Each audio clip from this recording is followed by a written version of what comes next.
आप सब लोगों का प्रेस वार्ता में स्वागत। आज युद्ध विराम के लंबे समय के अंतराल के बाद बीकानेर के अंदर माननीय प्रधानमंत्री जी की जो सभा हुई सिंदूर ऑपरेशन के बाद,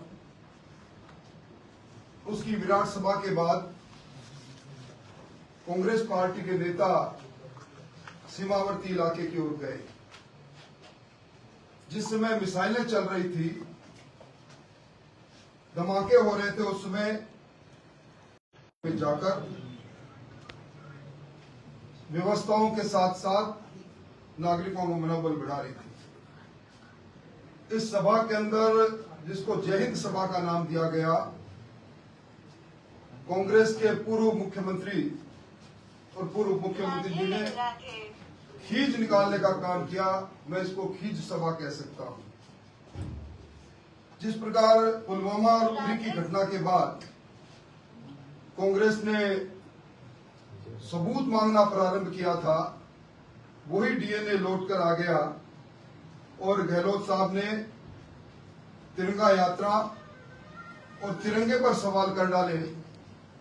शायद वो भूल गए कि तिरंगा यात्रा राष्ट्रभक्त हमारी देश के सेना और सैनिकों के मनोबल और समर्पण को देखकर उनकी बहादुरी को एक तरह से धन्यवाद के रूप में सभा निकाल रहे हैं, तिरंगा यात्रा निकाल रहे हैं।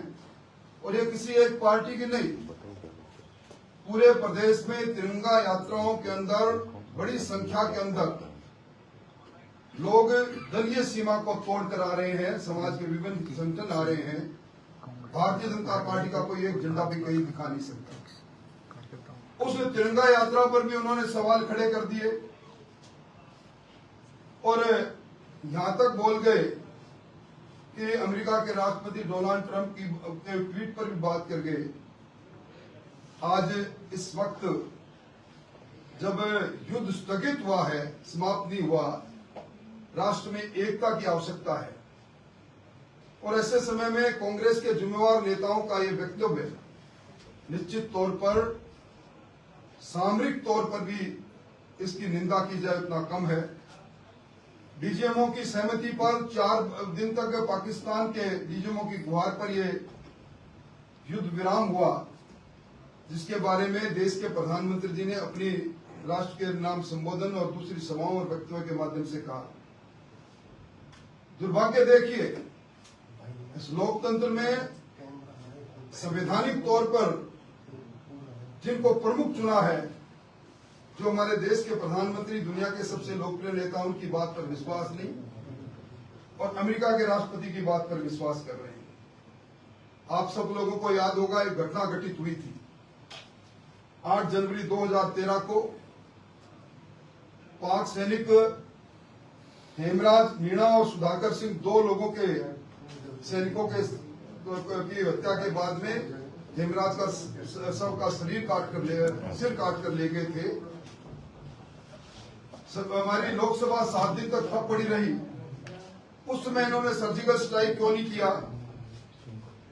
और ये आज उस संगठन का नाम, राष्ट्रीय सेवक संघ के संगठन का नाम लेते हैं, आरएसएस का नाम लेते हैं, कहते हैं 70 वर्षों में तिरंगा नहीं फहराया गया मुख्यालय पर। उन्हें शायद याद नहीं गहलोत साहब को कि 2004 से पहले तिरंगा राष्ट्रीय भवनों पर फहराया जाता था, निजी भवनों पर फहराने की अनुमति नहीं थी। सर्वोच्च न्यायालय में एक मामला गया, नवीन जिंदल ने कहीं अपने किसी कार्यालय में तिरंगा फहराया, उस पर एक विवाद हुआ और उस रिट पिटीशन में 23 जनवरी 2004 को तय हुआ कि जो संविधान के आर्टिकल 51A में ये लिखा गया है कि तिरंगा का सम्मान करना हर नागरिक का कर्तव्य है, सहज सम्मान तिरंगा फहराया जा सकता है।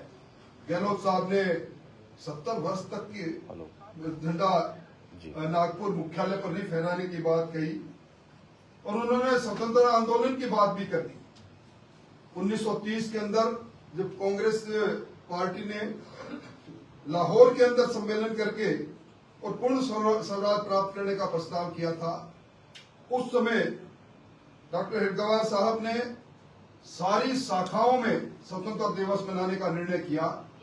एक बार नहीं, 2 बार वो स्वतंत्रता संग्राम में 9 महीने तक 6000 स्वयंसेवकों के साथ गिरफ्तार हुए थे। 9 महीने तक वो जेल में भी रहे। मैं समझता हूं कि ऐसे समय में इस प्रकार की बचकानी बात करना, मैं सब उसको कोई बात उचित नहीं।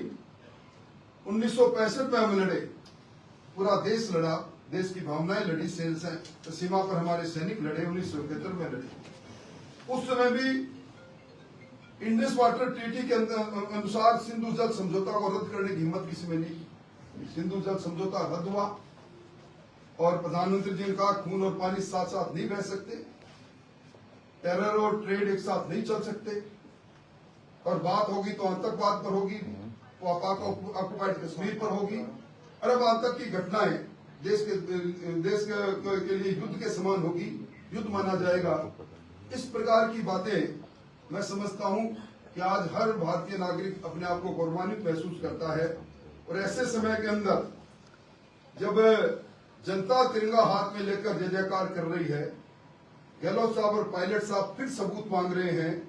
ये कांग्रेस की जो रैली थी वो झूठ फरेब और पाखंड की त्रिवेणी कह सकता हूं मैं। और आज आवश्यकता इस बात की एक देश एकता में बंधे, और आज वही अंग्रेजों की तरह फूट करो फूट डालो का डीएनए सामने आ गया। मैं कुल मिला के ये कह सकता हूं कि इस प्रकार का बचकाना बयान देकर उन्होंने राष्ट्रभक्तों का अपमान किया है, उस संतन का नाम लिया है जिनके जर्रे जर्रे में खून में राष्ट्रभक्ति है। इसलिए आज आपके माध्यम से मैं ये संदेश जनता को और आपके माध्यम से देना चाहता हूं।